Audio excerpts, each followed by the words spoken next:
आज के नए विचार वाली नारी और उसकी आधुनिक सोच भाजपा के पुराने जमाने की तंग सोच से मेल नहीं खाती है। भाजपाई का और भाजपाइयों का CMF फार्मूला क्रिएट मिसट्रस्ट और फियर अब पिट चुका है। भाजपाइयों का समाज के बीच भय और अविश्वास पैदा करने का सामाजिक षड्यंत्र अब और नहीं चलेगा। आज तक चली भाजपाइयों की चाल अब जनता के सामने खुल चुकी है, इसलिए अब इनकी हार होना शुरू हो गई है। लोकसभा चुनाव में उत्तर प्रदेश की जनता ने भाजपा के इसी गंदे सियासी खेल को भांपकर भाजपा की बुरी तरह हराया था। अब एकता को बांटने के ये खेल भाजपाई महिलाओं के बीच खेल रहे हैं, लेकिन अब ये महिलाएं ही अपनी सुरक्षा, अपमान व हर तरह के शोषण से बचने के तथा महंगाई, शिक्षा, स्वास्थ्य के नाम पर हो रही लूट को खत्म करने के लिए भाजपा को हराएंगी। आज के नए विचार वाली नारी और उसकी आधुनिक सोच भाजपा के पुराने जमाने की तंग सोच से मेल नहीं खाती है। इसलिए भाजपाई सोचते हैं कि समाज में अभी भी जो महिलाएं पुरानी सोच की हैं, उन्हें तो कम से कम अपनी तरफ कर लें, क्योंकि जागरूक समाज की कोई युवती नारी तो भाजपा को वोट देने वाली नहीं है। ये टीवी सीरियल की आपसी राजनीति को असल जिंदगी में औरतों के बीच एक लाइन खींचने के लिए इस्तेमाल करना चाहते थे, जिससे महिला एकता न बन पाए। ये भी संकीर्ण सोच और तंग नजरिया वाले उन भाजपाई और उनके संगी साथियों की गहरी चाल थी, जिनकी महिलाओं के बारे में सोच सामंती है, मतलब जो पुरुषों की सत्ता में विश्वास रखते हैं और इस बात में भी कि नारी को कमजोर रखो, नारी को अधिकार मत दो, उसे न निर्णय की स्वतंत्रता दो, न सोच विचार की, न घूमने फिरने की, न पहनावे की, जिसका उदाहरण इनके दकियानूसी पुरातन पंथी रूढ़िवादी रंगे पुते लोगों के उन विरोध और प्रदर्शन में दिखता है, जो अक्सर मुंह छिपाकर, हाथों में डंडे लेकर के स्कूल कॉलेजों में, सार्वजनिक स्थलों में, पार्क में, रेस्टोरेंट में और यहां तक कि लोगों के घरों में अपनी कुछ तथाकथित प्रथाओं को बचाने के लिए हिंसक हो जाते हैं। और जब इनका विरोध होता है तो ये तुरंत तितर बितर होकर भूमिगत हो जाते हैं। जनता के बढ़ते विरोध और आक्रोश से ध्यान हटाने के लिए साजिशन लाए गए तथाकथित महिला आरक्षण बिल की हार भाजपा की हार है। ये भाजपा की बदनीयत की भी हार है। भाजपा का हर प्रयास, हर बिल या तो कुछ लोगों को फायदा पहुंचाने के लिए होता है या समाज को बांटने का छल छलावा होता है।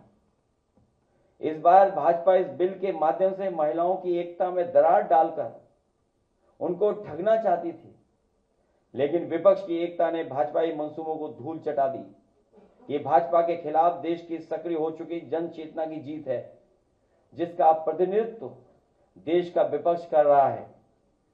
तथा कथित महिला आरक्षण बिल के बहाने भाजपा नारी को नारा बनाने की कोशिश कर रही थी, क्योंकि महिला असुरक्षा, महिलाओं के खिलाफ बेतहाशा बढ़ती हिंसा व अपराध, महंगाई, बेरोजगारी, बेकारी, बीमारी और शिक्षा की वजह से नारी भाजपा से किनारा कर चुकी है। नारी स्वतंत्रता के विरुद्ध भाजपाई और उनके संगी साथियों की रूढ़िवादी संकीर्ण सोच और तंग नजरिया नए जमाने की नारी शक्ति को स्वीकार नहीं है। परसीमन के नाम पर यह बिल भी रूप बदलकर नारी के अधिकार का हरण करने आया था। इस बिल को लेकर हमारे सवाल और शंका हमारा विरोध नहीं, बल्कि ये तो नारी के अधिकारों को बचाने की वो सकारात्मक लक्ष्मण रेखा है जो नारी के सशक्तिकरण के लिए संसद में संयुक्त विपक्ष द्वारा खींची गई। तथा कथित महिला आरक्षण परसीमन बिल पिछड़े, दलित, आदिवासी, अल्पसंख्यक मतलब लगभग 95% पीडीए समाज की सभी महिलाओं के खिलाफ था, क्योंकि इससे महिलाओं के बीच विभाजन करने की साजिश की जा रही थी। ये महिला को अधिकार देने की नहीं, बल्कि आज उनकी शक्ति को बांटकर बेहद कमजोर करने का व कल को उनके हक को छीनने की छद्म योजना थी। भाजपा के वैचारिक पूर्वजों ने आजादी से पहले देश को बांटने में अपनी भूमिका निभाई और फिर उनके संगी साथियों ने आजादी के बाद भी नफरत के नाम पर समाज के भाईचारे, अमन चैन को बांटने की कुटिल करतूत जारी रखी और ये अभी नकारात्मक लोग अपनी नारी विरोधी सामंती सोच के कारण देश की आधी आबादी मतलब महिलाओं की ताकत बांटने और हमेशा के लिए दबाए रखने का षड्यंत्र कर रहे थे, जिससे कि आज की जागरूक नारी की विरोध की क्षमता बढ़ जाए, घट जाए, मिट जाए। ये बिल नहीं था,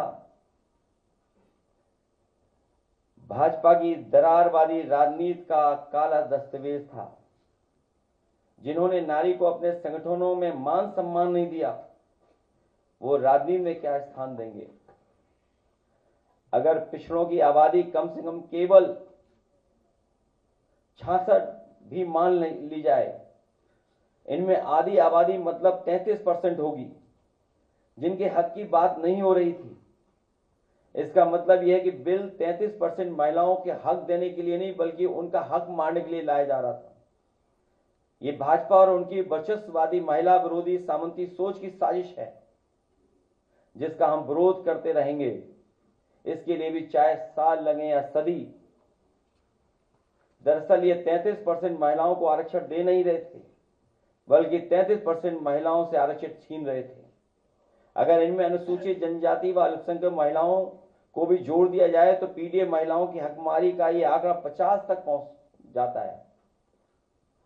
हम महिला बिल के विरोध में नहीं थे, सिर्फ उनके पास शोषणकारी तरीके के खिलाफ थे, जिसकी मंशा खराब थी।